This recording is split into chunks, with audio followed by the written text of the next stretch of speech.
There we go. Thank you very much. Yeah, it's a delight to be here today. It's my first time actually speaking at a conference of this level to people that I don't really know that well.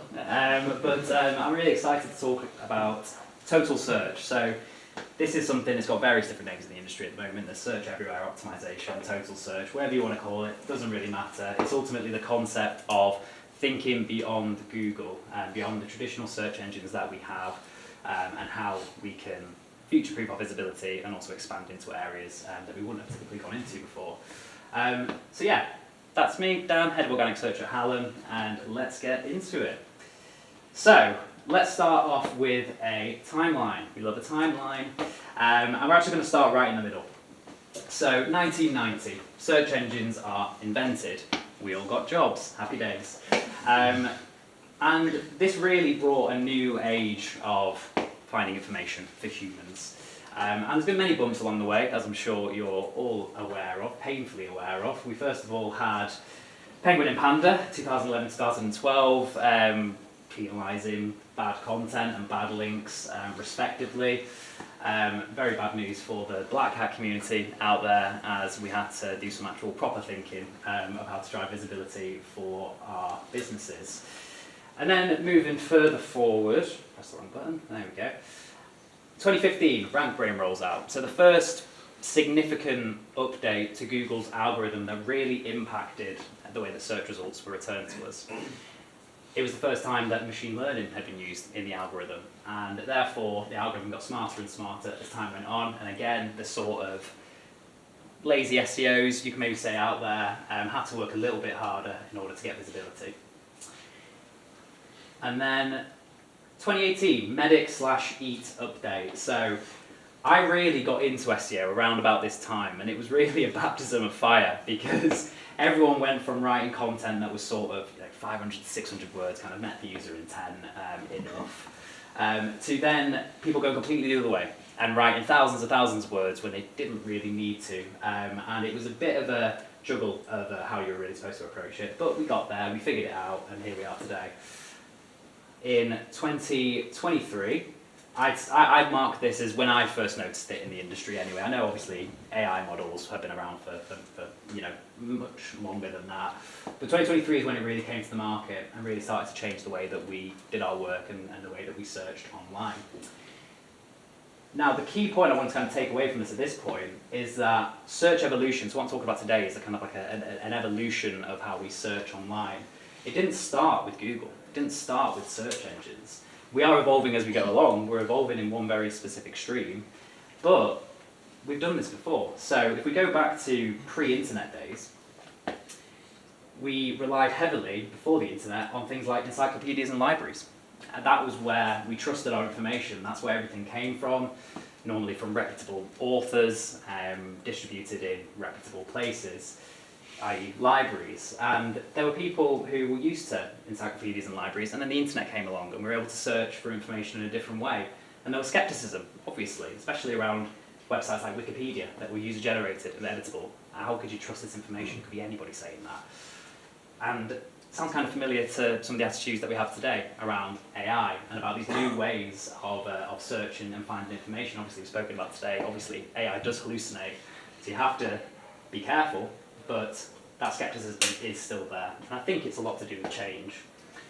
But if you go even further back to the 1440s, this is when the printing press was invented. So this was the real catalyst, I believe, in human history, not to put it too dramatically, that really moulded and shaped the modern societies that we have today.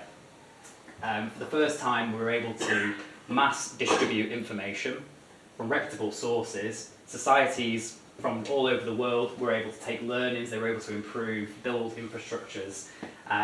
But when the printing press first came along, again, it took hundreds of years for it to properly be implemented, for people to properly buy into it. I don't know if any of you guys watch The Great on Apple TV, but there's an episode where they talk about getting a printing press, and there's mass skepticism for it because of the spread of information.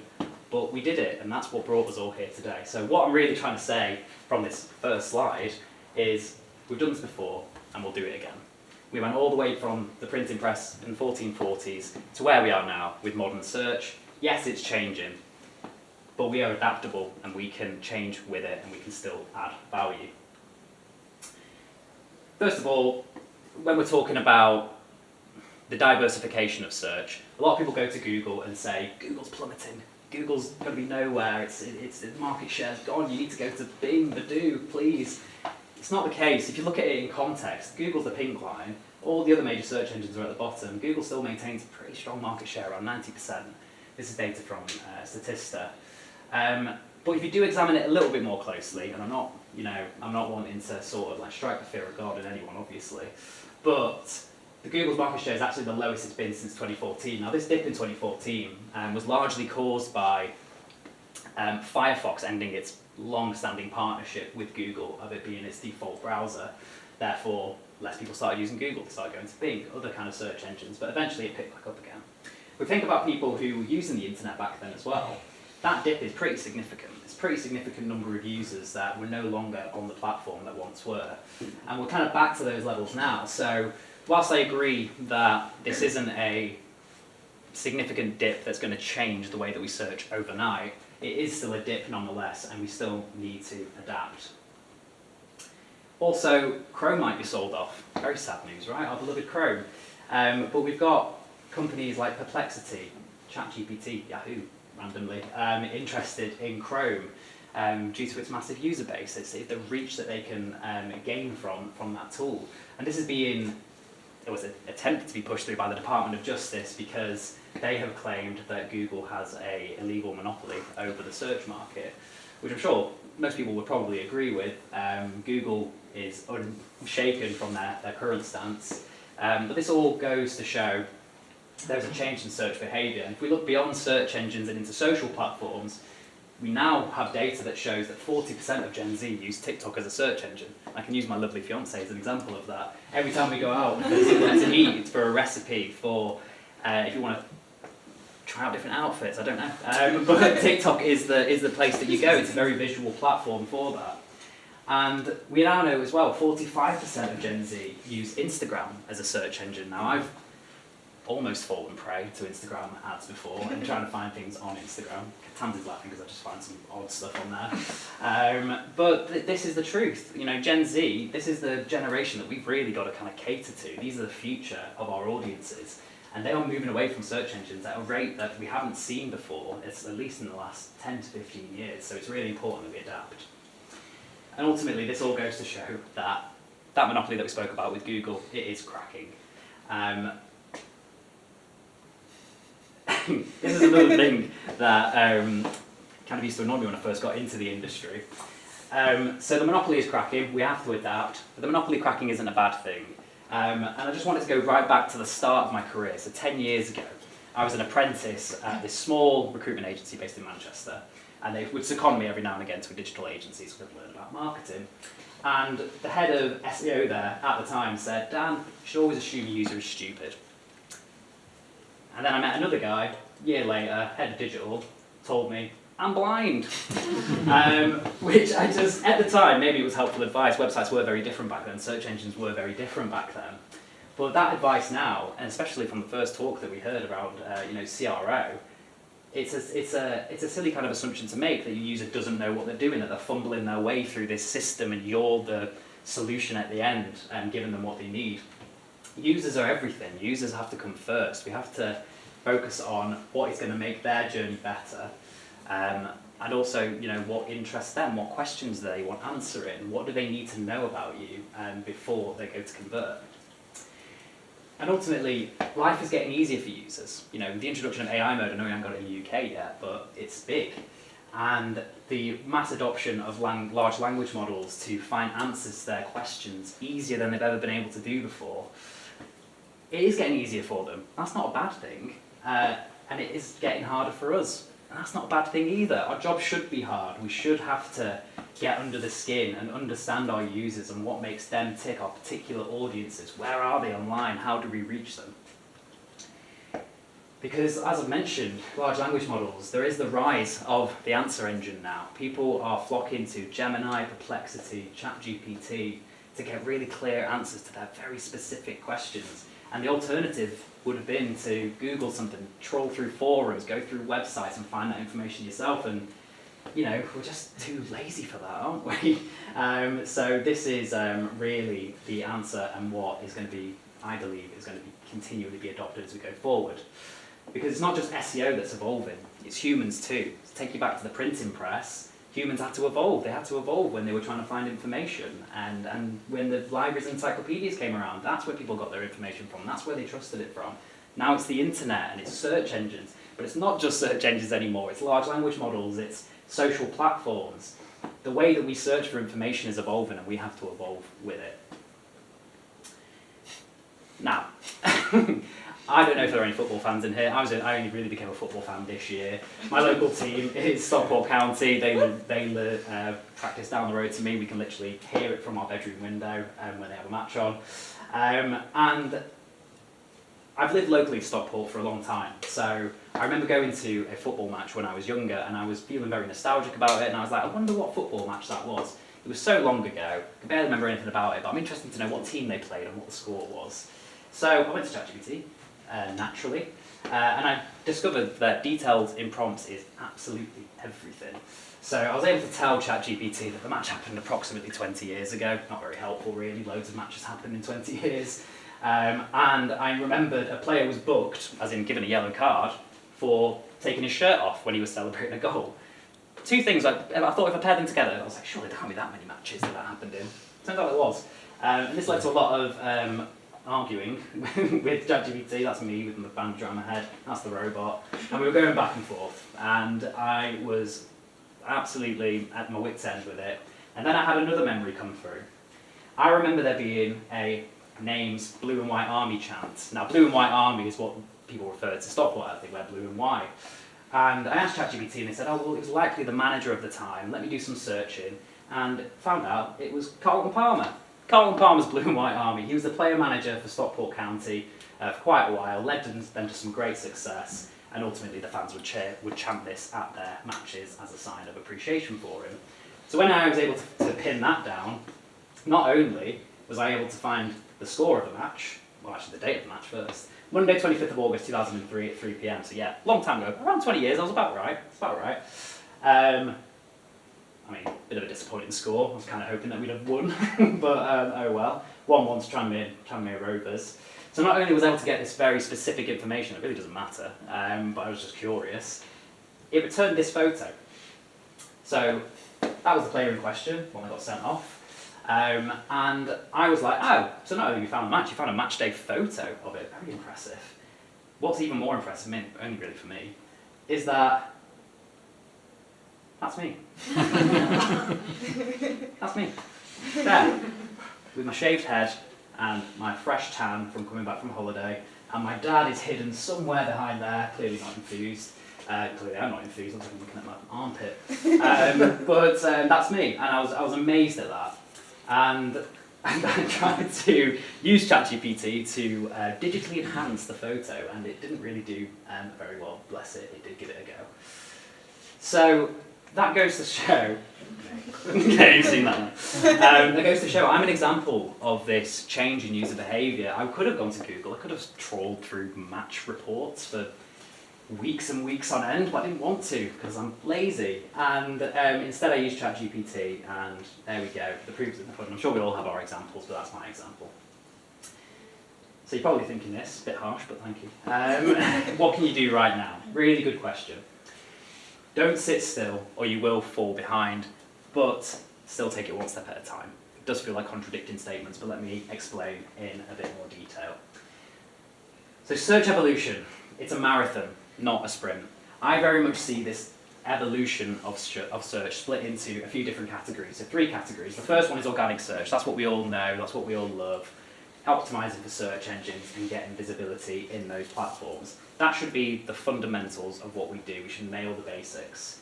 The next step to that is something called unified search. We call it unified search at Hallam, you might call it integrated search, but it's ultimately the blend of paid media and organic together, working to be more efficient, sharing data, sharing learnings, and ultimately giving our clients or your business more bang for their buck from their marketing spend. And then the final tier is total search. So when you've nailed everything else, You might not have paid for your business, that's fine, you can just skip over it. But once you've got the fundamentals nailed with organic search, total search is where you can start looking. So beyond search engines, into platforms, into social platforms. Continue to be led by data. We're SEOs, we love data. Come on, we can keep using it. Even though the scope of what we're doing is growing, there's still so many data points out there that we can use to affirm that we're stepping in the right direction. Clickstream data, for example, helps us. This is a graph from SparkToro, tool developed by Rand Fishkin. We all love Rand Fishkin, obviously. He was very ahead of his time because he pulled this tool together which shows you the UK average on the bottom, and then these bars are the percentage above that UK average that your audience has an affinity to, and these are all the different platforms that it's looked at. This is all taken from the domain, so Clickstream data is tied to the domain, it's anonymised, and you can then see what other platforms they go and visit. So this is an example that I pulled together for one of my clients, and I said, hey, you've got a very high affinity towards ChatGPT. Are you doing anything for that platform? And the answer was no. So my response was something that I call the LLM ladder. We all work in marketing, we're all allowed to have cheesy little terms and cheesy little diagrams, as you'll see. So those are the arms of the ladder, that's what you call them. This is the first rung. So publish clear, expert content. Seems obvious, but actually a lot of businesses don't think about this. Your content needs to be clear, needs to follow EAT guidelines, and ultimately deliver value for your customer at the end. The second rung of the ladder is add structured data. There's a lot of SEOs that believe that structured data is the silver bullet when it comes to appearing in large language models. And it's not.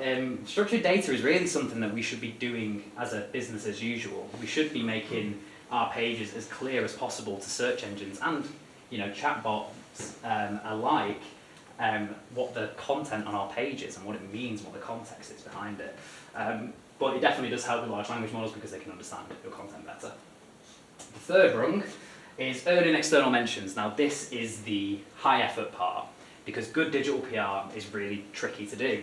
We have a brilliant digital PR at Hallam who takes on all these sorts of jobs, but it can be very difficult, and earning reputable mentions from high authority relevant websites can be tough. But if you do that, you're proving to search engines and chatbots alike that you are worth citing, you're worth talking about, you can be trusted. The fourth rung is sharing original insights. So if you have access to internal business data that nobody else has seen, you might work in the car finance industry and you might have really good data around the age groups that lease certain types of cars, but there'll be some data that your business has that is valuable to somebody else out there, and that is more likely to get surfaced in large language models because it's unique. And if you're a reputable brand, they will see that as a piece of new, reputable data that they can source and show to their user. And the fifth rung, kind of obvious, get cited in LLMs. Yeah, just do it, just get cited. So once all of these are done, and obviously we're always learning, there'll always be new ways that we can do this, but once all of this is done, you should have a really good chance of appearing in large language models. And if you don't, be patient, but also don't be afraid to go back and tweak, learn from your mistakes and improve. Also, measure the impact properly. So this is a system that we have set up at Hallam. Every single one of our clients that comes through, we set up some customer snippets, custom events in their GA4, which not only tells the client how many sessions, conversions, users came from large language models, but it also gives you the context of how they were mentioned, so the client can see the sentiment in which their domain or their brand is being spoken about. Really valuable data, and that's as first party as you can get with large language models, and really encourage you guys to do the same. Hang on, I thought this was Tech SEO North, and so far I've spoken about the printing press, TikTok, Instagram, social platforms. There are things from a technical standpoint that you can be doing as well in this new evolution. It's still foundational. Technical SEO is still foundational. And very much a way that I see technical SEO, I've always seen it, is that it is the foundation of which content and authority thrive. It springboards all of your efforts. And I see organic search as that, but with all the different parts that we looked at before, unified search and total search. So very similar for tech. And there are three key things that I just want to go through, which I think is still important. They're going to be kind of evergreen as we move forward. So first of all, get found. Manage bots, respect the user journey. I'm going to go through each of those individually. So get found. Don't pull a Thornton's. Does anyone remember this? February last year, Thornton's de-indexed their entire site on the week of Valentine's Day. Honestly, don't know how this happens. Obviously, nobody put their hand up to explain what happened because it's kind of an embarrassing thing to do from a tech perspective. But that was on there for days. It was. I kept going every day. I was like, is Thornton still de-indexed? Yes, it is. And yeah, this is what happened as a result. They de-indexed their site, their visibility dropped quite significantly. But then all they had to do was just fix the robots at TXT, and look at them now, they're fine. But make sure that people can find you. Don't make blunders like this. Make sure that your pages are indexable and they can actually appear in search engines.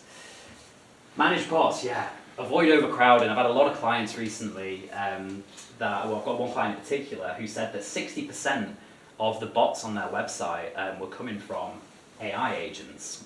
We looked at the server logs and were able to confirm it, and we were able to do some things to quiet it down a little bit. But this is another example of just general crawl budget and why we should manage crawl budget. If you aren't aware of crawl stats, by the way, in Google Search Console, get on there now because it's absolute goldmine for first-party information around crawl behaviour. And it surprises me that not everybody is using it all the time. But for this particular client, we noticed that their crawl requests started spiking around here and I started to panic. And then it kind of dipped a little bit, but then we implemented some technical changes and that really brought it down. Now we know that crawlers are only looking at the pages that they need to look at. So manage bots in a general sense, make sure that your crawl bots aren't massively inflating your crawl budget, using it up and then they're moving on and not looking at the most valuable pages. But also, yeah, make sure that the AI bots aren't taking over your server and slowing it down. And the third part, respect the user journey. So be human.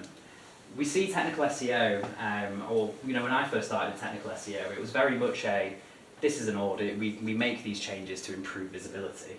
But there is this element of tech SEO, which I know we've kind of touched on tonight as well, where it improves the user experience, so it therefore improves the value, the amount that you have in your bottom line. If you're able to, for example, taking page speed, core web vitals as a use case, if you're able to bring your page load speed right down, the bounce rate decreases massively, and that means that there's more people on your website that are going to likely go on to convert and make a sale.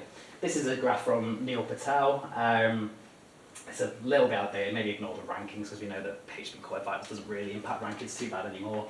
But if you look at conversion rate, that is very, very true. So the longer it takes for your website to load, inherently the lower your conversion rate is going to be because more people are going to be leaving. So yeah, respect the user journey, be human. And there's one last thing I'm going to leave you with today, which is the effort versus impact matrix. So you guys have probably heard some iterations of this in the past. So important when it comes to technical SEO work. And we've touched on it tonight a little bit of, not being a busy idiot, not wasting your time on tasks that are really not really going to push things forward, or they're going to take too long to implement. And this is a really simple way that you can prioritise your efforts. So you've got your effort at the bottom, your impact up the side, high to low, that's a little cross that goes in the middle. And it gets broken into 4 different quadrants. So quick wins are the ones that are high impact and low effort. Those are the ones you want to do right away. Make the impact as soon as you can. Major projects, so these are high impact, high effort, things like website migrations, restructures, more kind of resource intensive tasks, but still worth doing, but consider them a major project and maybe prioritise doing quick stuff before them. And then you've got the other ends of the quadrant, so you've got your thankless tasks, the things that are really high effort but really low impact. We don't want to be doing these, or at least we don't want to be doing these as a priority, because ultimately our jobs is to improve visibility, drive conversions from organic, and if we're wasting our time on tasks that really aren't going to do anything, it's going to be a long road.